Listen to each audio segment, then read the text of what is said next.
don't be afraid to tell him what to do. You don't need to treat him like he's green. Just ride him. Don't be afraid to touch him. Don't be afraid to pick up on your rein. Just, yeah. Ride him like he's an Olympic horse. Yeah. You're riding like yeah, there you go. Good. Yeah, at first you're just kind of, whoa, whoa, whoa. No, I'm like, no. Stay on this end for a minute. I have no energy. Alright, I'm not going to talk to whoever this is. Can't do it. Okay. So he's pretty light and sensitive, so it doesn't take a whole lot. He does the best if you have just a little bit of contact on the rein. So if you like even vibrated your finger, he should be able to feel it. So if your reins are a mile long, he's not going to be able to feel anything, and he starts to get the impression that the pilot's not flying the plane. And that doesn't really cause anything bad to happen. He just kind of wanders around like, where am I going? Kind of like we did at first. Yeah, exactly. So just keep your hands attended to, you know, just keep steering the car. That's really all. Yeah, exactly. And you see how he kind of was just like, oh, that's where I should be. You know, he kind of looks like a little bit more confident, and he looks more sure of where he's supposed to be going. Okay. Yeah. You see what I mean? Yeah. Okay. Whenever you're riding him, you can be simple and clear. Simple and clear. Walk over here, stop here. I want you to bend. Stop now. Go. Turn. You know, simple and clear. But when you get simple and vague, like turn somewhere, stop sometime before Christmas, he gets to where he's like, are you sure? You want me to stop where? You know, it's like he likes the details. He likes to know exactly what you want. So if you get vague, it's almost like it makes him worry that he's doing the right thing.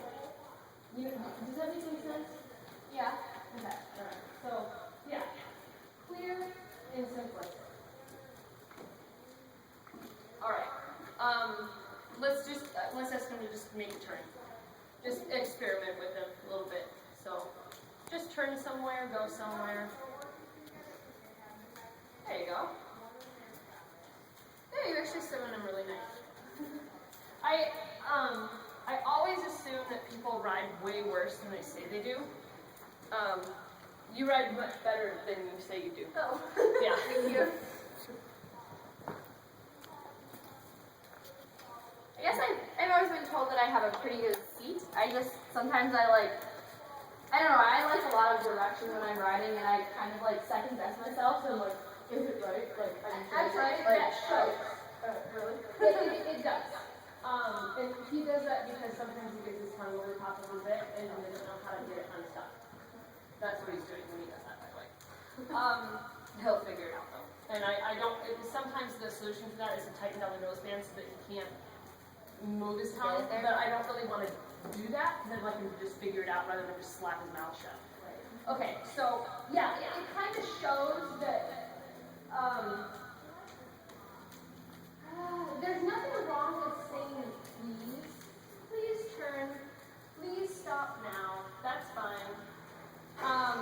But you take it a little bit far, where your aids almost look like, well, if you're not doing anything later, maybe you could just, you seem like you kind of beat around the bush a little bit. Like, let's just ask him to stop, okay? And just pick a spot and be like, I want you to stop right here. And then, good boy. And then now I want you to walk. Good.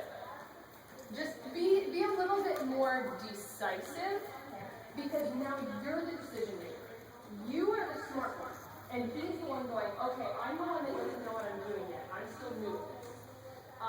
So if you have an ear about you, like you're not sure what you want to do, then he's going to start looking to me.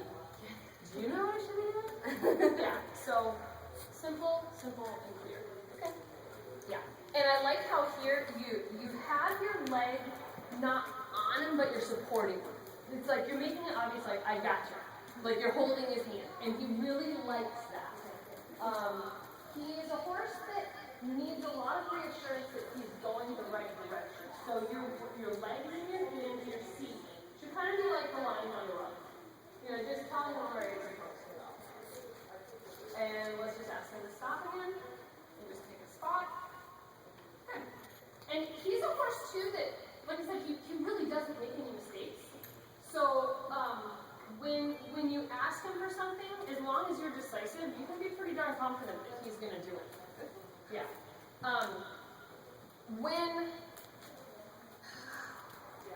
You know what? Let's just go into this fun stuff. Let's just do it. Do you see how he kind of like licks his lip like? Yeah. Yeah. He'll figure it out. Okay. So we're going to go into bending a little bit. When you bend the horse to the right, what aids have you been taught to do? How do you do that? Push with the inside leg and keep the outside rein tight, and then like kind of wiggle with the inside rein. Great. Great. I always get worried. Like, yank this rein and drop the outside rein, and then I have to reteach him everything. Okay. All right. So yeah, you use kind of like a tripod of aids. Okay. Bending, I would say, is what we've worked on more than any other subject. Because he's a little bit like when he walks, he kind of just does this, and he lunges or he moves like a 2x4. Okay. So I've been working really hard on getting the bending, so you can be 100% confident that he'll bend very well for you. Okay. Now, when you initially ask him to bend, I don't care where you go. So if you ask him to bend to the right and he starts making a tighter circle to the right, not going to worry about that yet. Okay. All I want you to do is bend him to the right. I don't care where he goes after that. Okay. So whenever you're ready, just go ahead and ask him to bend. Perfect. When he does that kind of stuff, you don't have to give your ring up completely because it's not about your ring. It's not like he's going, oh, get out of my face. It's between him and his bit, not between him and you. Okay. So you don't have to go, oh, I'm sorry, are you okay? Okay. Just, if you're riding with his nose here and you have, X amount of pressure or, like so many ounces in your rein, when he goes here, just try your best to follow him so that he has the same feeling on his mouth no matter where you go. And it's really hard to do, especially when he's like, well, but yeah, it's not that bad. Yeah. Okay, so it's bending to the right here. Perfect. Okay. Once you have him where his nose is bent to the right, I want you to take the inside rein and just give it away. Okay. Okay? And the reason that we're doing that is so that when he does the work that you've asked him to do, that he gets the reward of finding the loop in the rein. Yep, exactly. So it's kind of like, if you keep your nose here, I won't bother you. If you bring your nose back straight, I'm going to go boom with my rein and give him a little bit of vibration.